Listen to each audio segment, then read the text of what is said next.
Segundo tópico da nossa lição, humilhando-nos para o nosso bem. Irmão Tiago, como Deus lida com os orgulhosos? É interessante que o orgulho é como se fosse uma ascensão, assim, né? Você vai crescendo.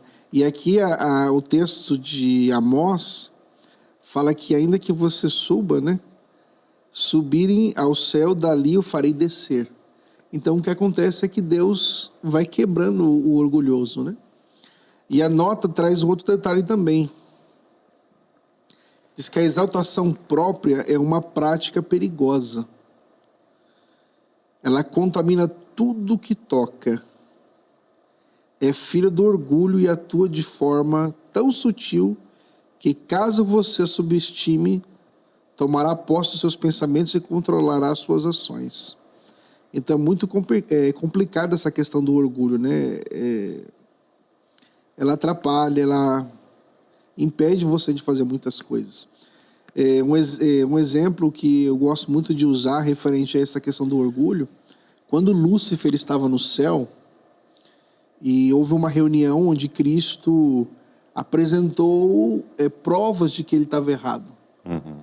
E Deus falou o seguinte: olha, Lúcifer, se você se arrepender, o céu pode continuar sendo seu. Talvez você não vai ocupar a mesma posição, mas você vai estar aqui. E a resposta de Lúcifer, está no livro A Verdade sobre os Anjos, falou o seguinte: fui longe demais para poder voltar atrás. Aí continua o texto: e houve batalha no céu. Uhum. Então é bem claro o seguinte: o orgulho de Lúcifer causou a separação entre os anjos do céu e mais tarde também consequências aqui na terra. Sim.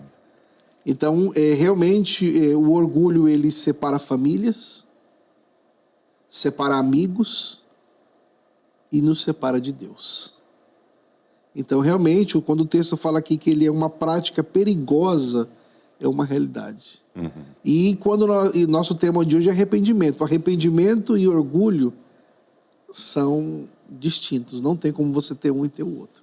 Você precisa escolher: ou eu vou manter o orgulho, ou eu vou ficar com arrependimento. Uhum. Uma pessoa orgulhosa não se arrepende, ela se justifica, né? Sim. Então, às vezes, ao dialogar com uma pessoa que fez alguma coisa errada, quando você então dialoga, a questiona sobre aquilo, ela justifica, mas nunca reconhece o erro.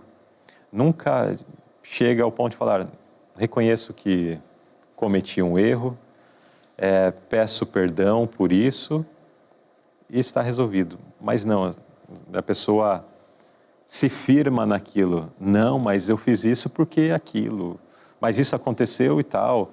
Eu até entendo que o que eu fiz não foi o melhor, mas eu fiz isso por causa daquilo. Ou seja, não existe uma expressão, uma expressão de arrependimento, uma expressão de reconhecimento de que realmente fez algo equivocado. E o orgulho, ele é sutil. Muitas vezes, se você não fizer uma autoavaliação na sua vida, você não vai perceber. Sim. Ele é muito sutil, mas ao mesmo tempo a consequência dele é desastrosa. Exatamente.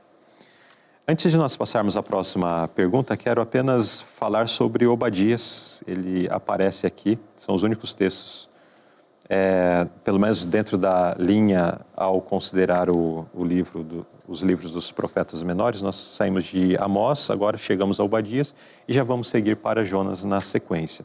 Mas Obadias é o menor dos livros do Antigo Testamento, com poucos versículos. Aí no seu texto são apenas 21 versículos, exatamente, apenas 21 versículos no livro, em seu livro.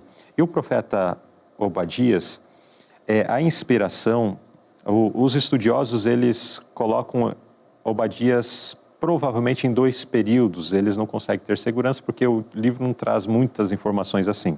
Mas a inspiração no livro Profetas e Reis apresenta o seguinte: olha, durante os anos que sucederam a cisão do reino de Israel, então a divisão entre o reino do sul e o reino do norte, Elias e Eliseu veriam e trabalhariam, e os ternos apelos de Oséias, Amós e Obadias deviam ser ouvidos na terra.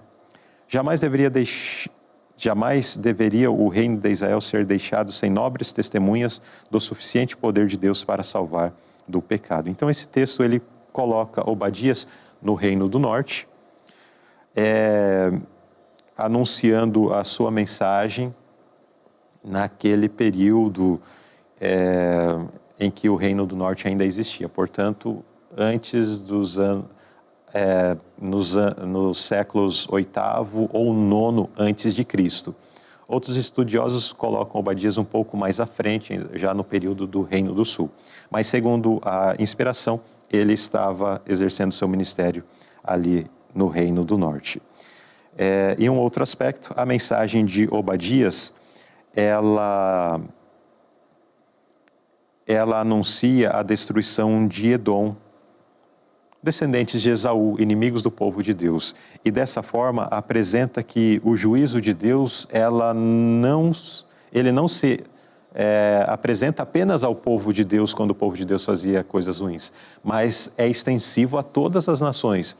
Mesmo os ímpios que estão lá vivendo as suas impiedades, Deus tem ali um cálice de misericórdia que, quando alcança o seu limite, mesmo essas nações perversas, ímpias, elas são destruídas. Aconteceu com Edom, já vimos as profecias, vamos continuar vendo também, com relação ao reino da Síria, aconteceu com o reino da Babilônia e com os demais reinos que se sucederam, que quando tiveram o seu período de crescimento e desenvolvimento, que Deus inclusive usou-os como seus agentes para punir os pecados, as práticas iníquas em Israel e no meio do seu povo, mas depois essas nações, elas permaneceram também nas suas corrupções, a imoralidade e o mal cresceu tanto em seu meio que elas também foram punidas ou receberam a justiça por conta do que faziam. Então, a mensagem de Obadias demonstra isso, que Deus é um juiz universal e não está apenas para o seu povo. Nenhuma nação está fora do alcance do juízo divino.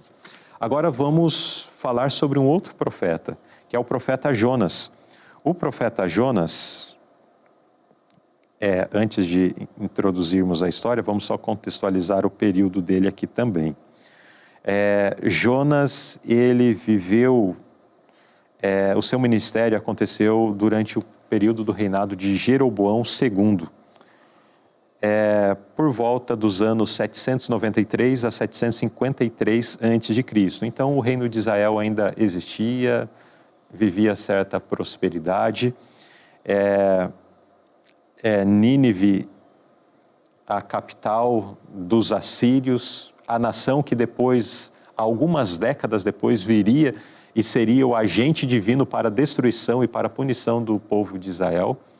É a cidade que é citada e a cidade onde ele vai trabalhar. Na mensagem de Jonas, nós vamos considerar a mensagem dele com mais detalhes, mas nós vemos uma mensagem de apelo, de anunciar o juízo, mas o juízo produz o arrependimento, né? A mensagem é dura, mas produz arrependimento.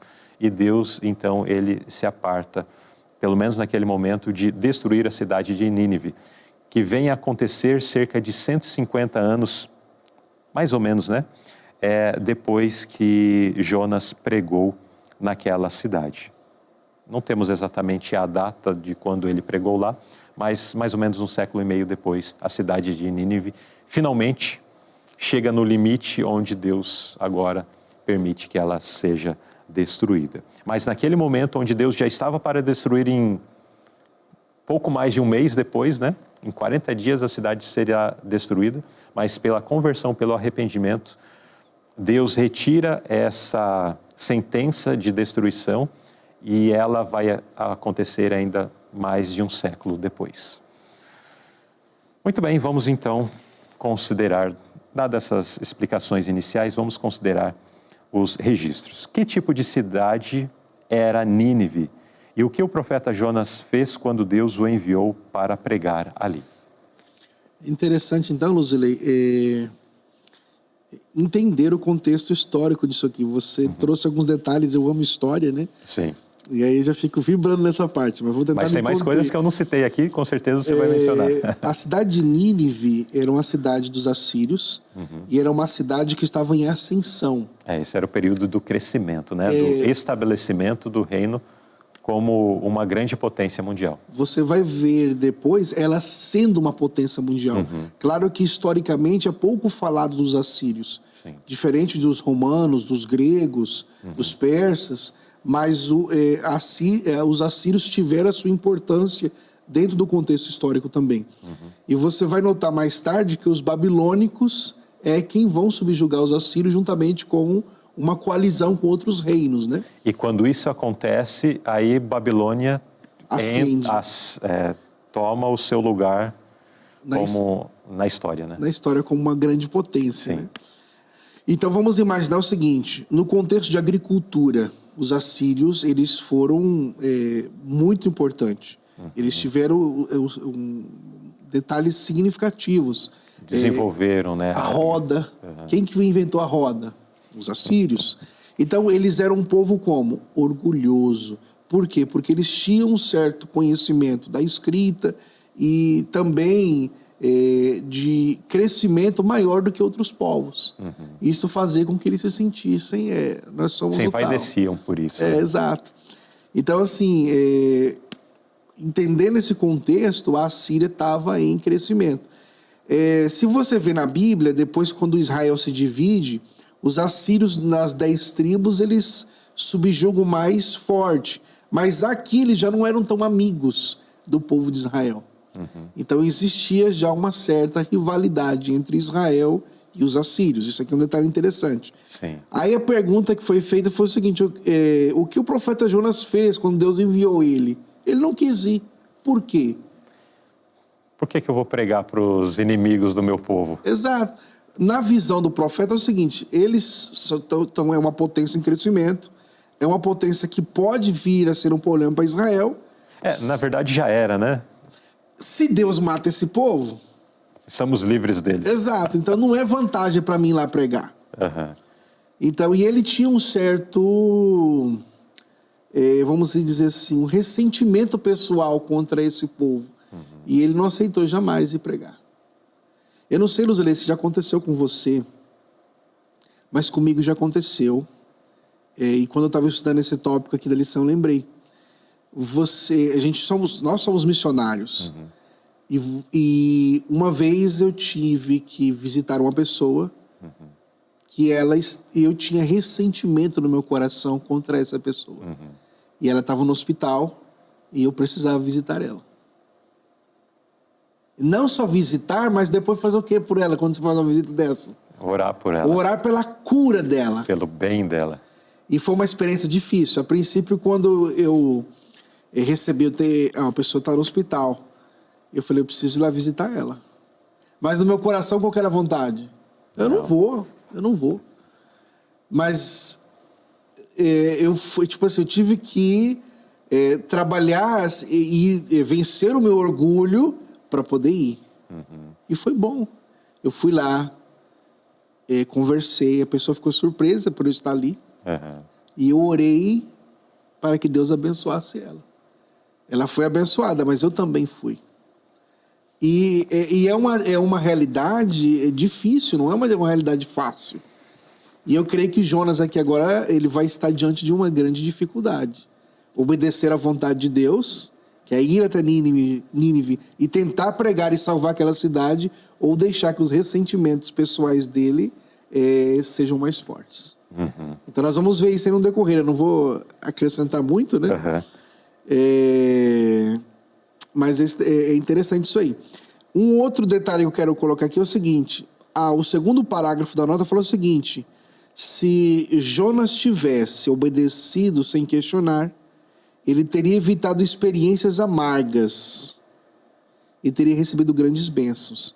Então, muitas vezes, o arrependimento, a humildade nos... não é que evita, mas nos livra de algumas experiências amargas. Então, nós vamos ver isso no decorrer da lição ainda. Eu ainda quero destacar até a frase anterior a que você leu, que diz assim: Jonas havia recebido uma pesada responsabilidade na missão que Deus lhe confiou. No entanto, aquele que o enviou era capaz de sustentá-lo e de lhe conceder sucesso. Nós recebemos da parte de Deus missões, né? O Tiago fez menção de uma experiência, mas todos nós recebemos responsabilidades da parte de Deus, seja no nosso relacionamento com a igreja local, seja também com a responsabilidade que nós como cristãos temos de levar o evangelho às pessoas que estão perecendo no mundo. Às vezes olhamos para esse convite missionário como algo muito pesado, uma responsabilidade complicada de ser cumprida, assim como Jonas. Porque, no caso dele, podemos definir que o seu preconceito, o seu desejo que os inimigos fossem destruídos, era maior do que o sentimento de que deveria obedecer a Deus no sentido de pregar a mensagem de salvação àquelas pessoas. Mas outras coisas podem nos impedir. Às vezes o medo. Não, mas eu tenho medo porque é uma situação assim e tal, eu tenho medo de ir até tal região da cidade para pregar o evangelho, de ir até tal lugar para apresentar a mensagem. Inclusive, nesse ano, eu tenho um propósito e às vezes eu fico pensando, será que será prudente fazer esse trabalho missionário, que é referente à COP que nós tivemos em 2025? O ano que vem vai ser num país onde, majoritariamente, é um país muçulmano. E às vezes eu propus no meu coração estar lá para continuar o trabalho que nós iniciamos em 2025, falando sobre a mensagem de Deus, a mensagem sobre o sábado, a mensagem sobre a questão alimentar, que são questões que impactam o meio ambiente. Eu quero estar lá, mas às vezes fico pensando... Perigoso. Será que... Mas essa mensagem está vindo para me confortar, inclusive em relação a isso. Às vezes é o medo, às vezes é a vergonha. Às vezes a pessoa tem vergonha de fazer isso, aquilo. Às vezes a pessoa fala, não tenho recursos, não tem como fazer isso. Muitos impedimentos podem surgir. Mas aí vem a palavra de Deus para nós. Jonas havia recebido uma pesada responsabilidade na missão que Deus lhe confiou. No entanto, aquele que o enviou era capaz de sustentá-lo e lhe dar sucesso. Então, irmãos, Deus nos convida. Todas essas barreiras que são apresentadas são barreiras que nós as colocamos ou que permitimos que o inimigo coloque para nos impedir de fazer o trabalho. Mas saiba que se Deus nos convidou, Ele nos sustenta. Se Deus está nos guiando, Ele dirige os nossos passos, Ele fortalece as nossas mãos, Ele provê o que é necessário para que nós possamos cumprir com a responsabilidade que Ele nos concedeu. Portanto, não vamos temer, vamos com coragem fazer o trabalho. E aí a frase que o irmão Tiago mencionou aqui. Quando nós vamos sem questionar e sem querer nos desviar pelo caminho, nós evitamos tantas dificuldades. Agora, quando nós queremos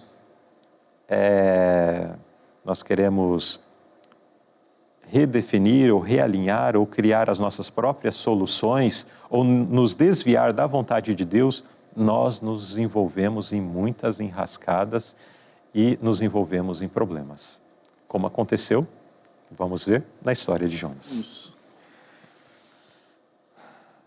Irmão Tiago, como Deus frequentemente manifesta seu amor ao nos impedir de seguirmos o caminho de nossa própria escolha?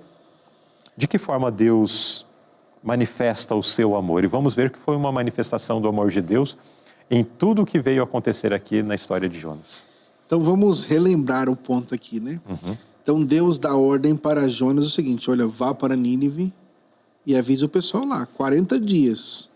Se não se arrependerem, vão morrer. Na verdade, acho que a mensagem nem falava do não se arrependerem, né? Em 40 dias a cidade será destruída. E aí o que acontece? E Jonas falou, eu não vou. E aí ele pega um caminho oposto, ele vai para a cidade de Tarsis. Entra no navio tranquilo, vai para o porão, ajeita o travesseiro e dorme. Fala, bom, agora eu estou tranquilo. Por quê? Eu não vou para Nínive e estou indo para uma região bem distante que ninguém vai me perturbar ali. E o resultado é que no decorrer da viagem,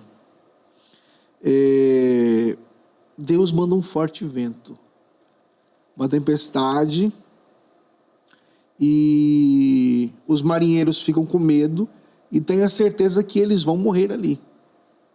Jogam a carga para fora, começam a rezar para os seus deuses. E por fim o capitão encontra Jonas fazendo o quê? Dormindo, tranquilo. E aí ele questiona Jonas, né? Quem é você? De onde você vem? Por que você não está também orando ao seu Deus? E aí Jonas, então, se identifica, né? Falando, olha, eu estou fugindo de Deus. E se esse vento está aqui, é por conta das minhas atitudes. E aí, a realidade é que Jonas fala o seguinte, olha, se vocês me lançarem ao mar, então tudo vai se acalmar. Então Deus impede Jonas de ir até a cidade de Tarsis. Então ele segurou. E a nota fala o seguinte, Deus cercou seu caminho à direita e à esquerda para impedi-lo de seguir rumo à perdição. Eu vejo assim um toque de amor. Por mais que a experiência de Jonas foi uma experiência difícil, cai no mar, vamos ver, depois é engolido por um peixe, foi um toque de amor. Eu vejo que Deus muitas vezes permite que a gente enfrente circunstâncias para que voltemos para a direção correta. Então vamos dizer que foi um toque de amor que Deus fez para segurar Jonas. A nota até menciona duas palavras por uma mistura de punição e misericórdia.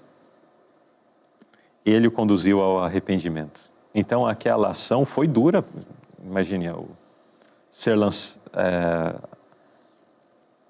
vai ser mais à frente, né? A gente acaba se adiantando. Não, mas enfim, aquela situação não foi fácil, mesmo para Jonas.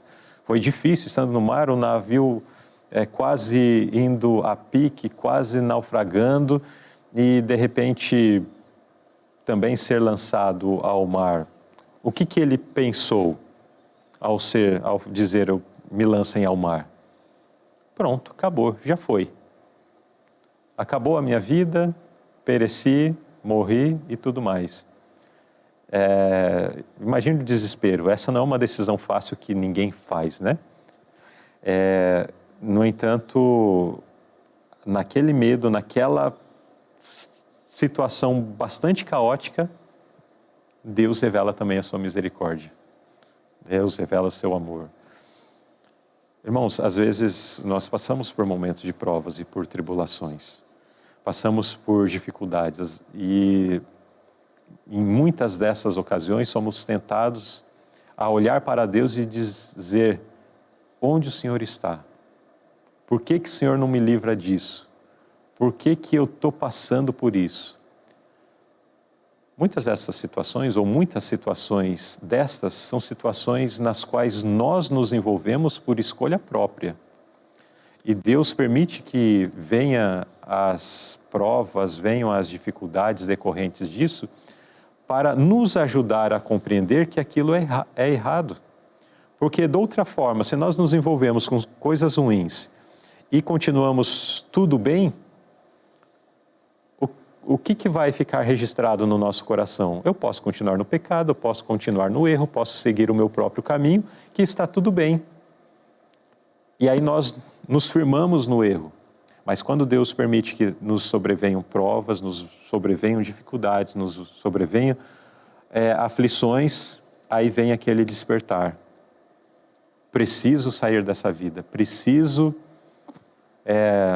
voltar-me para Deus. E quantas pessoas, né, diante de situações como essas, têm aproveitado essas situações para se arrependerem, buscarem a Deus de todo o coração e firmarem um novo pacto com o Senhor. De certa forma, Deus estava trabalhando assim com Jonas. De certa forma, não. Foi assim que Deus estava trabalhando com Jonas. E a gente acaba se adiantando. Os comentários precisam ter os 3 pontinhos ali para a gente continuar nas próximas perguntas. Mas vimos nesse tópico que nós precisamos nos humilhar para o nosso próprio bem. E se não fosse através desta humilhação, inclusive na vida do profeta Jonas, ele pereceria ou juntamente com o barco ou no ventre daquele grande peixe.